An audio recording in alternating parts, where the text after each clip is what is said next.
അപ്പൊ ഇതാണ് കറങ്ങുന്ന കാർ പോർച്ച് കറങ്ങുന്ന കാർ പോർച്ച്. എത്ര ആള് കയറി കഴിഞ്ഞാലും ഇതിന് യാതൊരു പ്രശ്നമില്ല. എത്ര ആള് കയറിയാലും കറങ്ങിക്കൊണ്ടിരിക്കും അല്ലെ. ഏത് ഭാഗത്തേക്കാ പോകേണ്ടത് ആ ഭാഗത്തേക്ക് വണ്ടി അങ്ങോട്ട് സാധാരണ കാറും രണ്ട് സൈഡിൽ ഓരോ ബൈക്കും വെക്കാറ്. ഇപ്പൊ ഞാൻ നിൽക്കുന്ന ആ ഒരു സ്ഥലം, ഈ ഒരു ടൈല്, ഇത് വേണമെങ്കിൽ അങ്ങോട്ട് പൊക്കാന്ന് പറയുന്നത്, അങ്ങനെയാണോ? അതെ, ഹൈഡ്രോ അടുത്ത മുറിയിൽ നിന്ന് ഓപ്പറേറ്റ് ചെയ്യുമ്പോൾ ഇത് പൊങ്ങി വരും. 10 കസേര അടക്കമാണ് പൊങ്ങി വരിക. ഹായ് സുഹൃത്തുക്കളെ, ഞാനിന്ന് കണ്ണൂര് തലശ്ശേരി എന്ന് പറയുന്ന സ്ഥലത്തുള്ള കേട്ടോ. സ്ഥല പരിമിതിയൊക്കെ ഉള്ളവർക്ക് ചെയ്യാൻ പറ്റിയ 1-2 ടെക്നോളജി കാണിച്ചു തരാൻ വേണ്ടിട്ട് വന്നതാണ്. ഇവിടെ ഇത് എത്ര വർഷമായി ചേട്ടാ ഇത് ചെയ്തിട്ട്? 5 വർഷമായി. 5 വർഷമായി. ചേട്ടന്റെ പേരെന്ന് പറഞ്ഞേ? എന്റെ പേര് അജയൻ, തലശ്ശേരി. അതായത് ഇദ്ദേഹത്തിന് ആ ഒരു വഴി എന്ന് പറയുന്നതും അതുപോലെ തന്നെ ഇതാ ഈ ഒരു വഴിയിൽ കൂടെ വണ്ടിയൊക്കെ തിരിക്കാൻ ബുദ്ധിമുട്ടുള്ള ഒരു സ്ഥലമാണ്. അപ്പൊ അതുകൊണ്ട് തന്നെ ഇദ്ദേഹം വണ്ടി തിരിക്കുന്ന ആദ്യത്തെ ഒരു ടെക്നോളജി കാണിച്ചു തരാം. ഇതൊന്നും അല്ലാട്ടോ, ഇനി വീട്ടിൽ കയറി 1-1.5 സംഭവങ്ങൾ നമുക്ക് കാണാനുണ്ട്. വീട്ടിൽ കയറി കഴിഞ്ഞാൽ എല്ലാവരുടെ കിളി പോകും. ഓക്കെ, അപ്പൊ ഇത് എങ്ങനെയാണ് തിരിക്കണേ? തിരിയാണ് ഈ രൂപത്തിലാണ് തിരിക്കുന്നത്. അതായത് നേരെ വണ്ടി കൊണ്ട് നിർത്തുന്നു, അവിടുന്ന് അതിനുശേഷം പുറത്ത് പോകാൻ വേണ്ടിയിട്ട് ഈ രൂപത്തിൽ ഏത് ഭാഗത്തേക്ക് വേണമെങ്കിലും തിരിച്ച് അതേമാതിരി പോവാന്നുള്ളതാണ് കേട്ടോ. നോക്കിയേ, അടിപൊളി. ഇതാ ഇനിയിപ്പോ നേരെ അങ്ങോട്ട് എടുത്ത് പോയാൽ മതി അല്ലേ? മതി. അതെ, നേരെ അതിന്റെ മുകളിൽ കൊണ്ട് നിർത്തുന്നു, ഇവിടെ കൊണ്ടുവന്ന് വെക്കുക, സ്വിച്ച് ഇടുക, തലയിരിച്ച് വെക്കുക. അതെ, തട്ട് മുട്ട് ഒന്നും ചെയ്യില്ല. ഒന്നുകൂടി ഒന്ന് റൗണ്ട് ചെയ്തൊന്ന് കാണട്ടെ. അപ്പൊ ഇതെങ്ങനെയാണ് ഇതിന്റെ പ്രവർത്തനം നമുക്കൊന്ന് മുന്നോട്ട് പോയി നോക്കാം. ഈ രൂപത്തിലാണ് പ്രവർത്തനം കേട്ടോ. ഇവിടെയാണ് കൺട്രോൾ ചെയ്യുന്നത് അല്ലേ? അതാണ്, ഇവിടെയാണ് റിമോട്ട്. ഇത് എങ്ങനെയാണ് ഇത് തിരിയുന്നത് പറഞ്ഞേ? ഇതാണോ? ഇവിടെ മോട്ടോറുണ്ട്. ഒന്നുകൂടി തിരിക്കാം നമുക്ക്. ഇത് നമ്മുടെ പ്രസ് ചെയ്യുന്ന സമയത്ത് അങ്ങോട്ടോ ഇങ്ങോട്ടോ എവിടേക്കോ ഇങ്ങോട്ട്, ഇത് ഈ ബട്ടൺ മറിച്ചാൽ ഇങ്ങോട്ട് തിരിയും, ഈ ബട്ടൺ മറിച്ചാൽ ഇങ്ങോട്ട് തിരിയും അല്ലെ? ഈ ടയറിന്റെ മുകളിലാണ് ഇതിന്റെ പ്രവർത്തനം അല്ലേ? അതെ, ഈ ടയറിന്റെ മുകളാണ്. ഒരു മോട്ടർ ഇങ്ങനെ ഫിറ്റ് ചെയ്തിരിക്കുകയാണ്. അപ്പൊ നമ്മളിത് ആ വീടിന്റെ ഉള്ളിലോട്ട് അങ്ങോട്ട് കയറാൻ പോവാണ്. ഇവിടെയും 1-2 സംഭവങ്ങളൊക്കെ ചേട്ടൻ ചെയ്തു വെച്ചിട്ടുണ്ട്. ഇവിടെ എന്താണ് ചെയ്തിട്ടുള്ളത്? ഇവിടെ ഒരു wash basin, hidden wash basin. ഇത് വാഷ് ബേസ് ആണോ? ഇത് കാണുമ്പോ അൽമാര പോലെ തോന്നിക്കെങ്കിലും തുറന്നു കഴിഞ്ഞാൽ വാഷ് ബേസിനാണ്. തുറന്നു കഴിഞ്ഞ് വാഷ് ബേസിനാണ്. ഒന്ന് നോക്കി നോക്കട്ടെ. ഇത് തുറന്ന വാഷ് ബേസ് എന്ന് പറഞ്ഞാൽ അതായത് നമുക്ക് കാണുമ്പോൾ ഇതൊരു അലമാര അല്ലെങ്കിൽ ഒരു കബോർഡ് ആയിട്ടാണ് നമുക്ക് തോന്നുക. തുറക്കുമ്പോൾ ഇത് വാഷ് ബേസിനായി മാറി തുറക്കാം, വെള്ളം എല്ലാം ഉപയോഗിക്കാം. ഇത് അങ്ങനെ തന്നെ ക്ലോസിങ് ചെയ്യാം.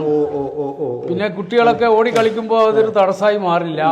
അപ്പൊ ഭക്ഷണം കഴിച്ചു കഴിഞ്ഞാൽ ആവശ്യം നേരത്തെ ഇങ്ങോട്ട് തല്ലി എടുത്താൽ മതി.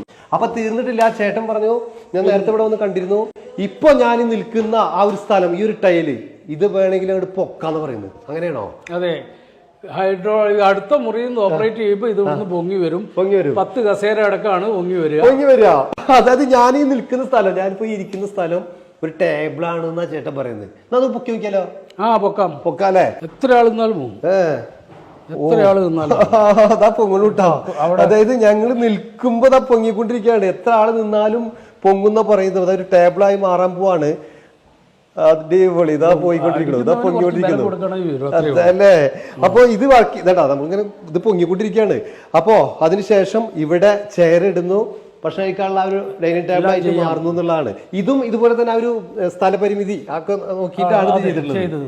ഇപ്പൊ എന്തെങ്കിലും ഒരു പരിപാടി എടുക്കുകയാണെങ്കിൽ താഴ്ത്തിയിട്ടാം. ഇതിൽ കല്യാണത്തിന്റെ സമയത്ത്, എന്റെ മോന്റെ കല്യാണ സമയത്ത് ആൾക്കാർ നടന്ന് കളിക്കുകയായിരുന്നു. അതെ, എത്രയോ ആൾക്കാർ.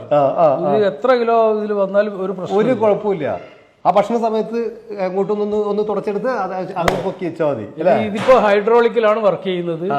ഇനി റിമോട്ടിലാക്കാനുള്ള പരിപാടി നടന്നുകൊണ്ടിരിക്കുകയാണ്, കംപ്ലീറ്റ് ആയിട്ടില്ല. അത് ശരി. അപ്പൊ അവിടുന്ന് പമ്പ് ചെയ്യുന്ന സമയത്ത് അതിങ്ങനെ പൊങ്ങി വരുന്നുണ്ട്.